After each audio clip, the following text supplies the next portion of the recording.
कि civil service exam को clear किया है और मेरा ऑल इंडिया रैंक है 182 और ये मेरा प्रथम अभ्यास था, ये मेरा पहला अटेम्प्ट था।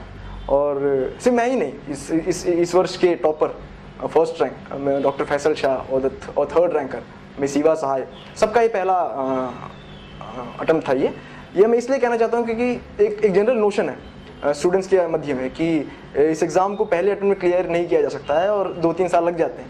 ऐसा बिल्कुल नहीं है। अगर आप सही से कठोर तपस्या की तरह पढ़ें और सही ढंग से पढ़ें, सिर्फ इतना ज़रूरी नहीं है कि आप पढ़ें, बट आपको यही पता होना चाहिए कि किस प्रकार से पढ़ें। Because there are certain rules, कुछ रूल्स होते हैं जिसको आपको फॉलो करना पड़ेगा इस एग्ज़ाम में। आप उन रूल से आप पढ़ेंगे तो आप ज़रूर पहले अटेम्प्ट में क्लियर कर सकते हैं। इसका मैं एक एग्जाम्पल, और बहुत मेरे कई दोस्त हैं जिन्होंने इस एग्ज़ाम को पहली बार में क्लियर किया इस साल। ओके, टू बिगिन विद, सबसे पहले मैं आपसे ये कहना चाहता हूँ कि आपके पास एक बहुत स्ट्रॉन्ग मोटिवेशन फैक्टर होना चाहिए कि आप किस लिए इस एग्ज़ाम को पढ़ना चाहते हैं, किस लिए आप एक IAS ऑफिसर, IPS ऑफिसर बनना चाहते हैं। ये सवाल शायद ये सबसे ज़रूरी सवाल है, क्योंकि प्रिपरेशन के समय आप कई ऐसे दिन आएंगे जब आपको बिल्कुल पढ़ने का मन नहीं होगा। आपको अचानक से लगेगा कि क्यों मैं दिन ब दिन 12-13 घंटे पढूं, मैं क्यों इतना मेहनत करूं, मैं क्यों इतनी हार्डवर्क करूं। मैं बिल्कुल ये जायज़ है, क्योंकि सबको ये होता है। मेरे साथ भी हुआ था। मैं 2 साल से पढ़ता रहा हूँ और हफ्ते में लगभग हर हफ्ते एक दिन ऐसा होता है जब मुझे बहुत ख़राब लगता है।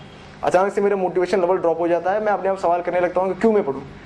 तो दोस्तों, इसके लिए आपके पास एक बहुत अच्छा सवाल होना चाहिए, जो है कि मैं क्यों IAS ऑफिसर बनना चाहता हूँ। उसके लिए एक अच्छा जवाब भी होना चाहिए कि मैं देश को आगे ले जाना चाहता हूँ, मैं I want to bring some change and I want to be part of the change. मैं अपने देश के कुछ 60 करोड़, शायद उससे भी ज़्यादा गरीब लोगों के लिए कुछ करना चाहता हूँ। This for example, I mean ये जवाब मैंने उस सवाल का ये जवाब दिया था और ये मुझे हमेशा मोटिवेट करता रहा था। तो आपके लिए कुछ भी हो सकता है। ज़रूरी बात यह है कि आपके पास एक जवाब होना चाहिए इस सवाल का, क्योंकि जब भी आपको थोड़ा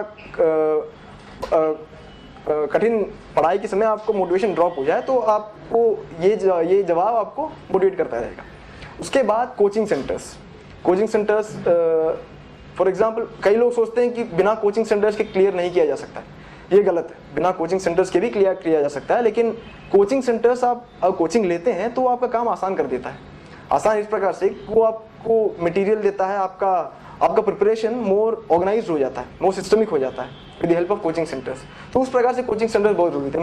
मैंने कोचिंग लिया था, मैंने दिल्ली के वाजीराम एंड रवि इंस्टीट्यूट से अपना पब्लिक एडमिनिस्ट्रेशन, जो कि मेरा फर्स्ट ऑप्शनल है, और मैंने जनरल स्टडीज़ किया था, और मेरा सेकंड ऑप्शनल ज्योग्राफी, मैंने डायरेक्शंस मिस नीतू सिंह दिल्ली, वहाँ से मैंने अपना कोचिंग किया था। और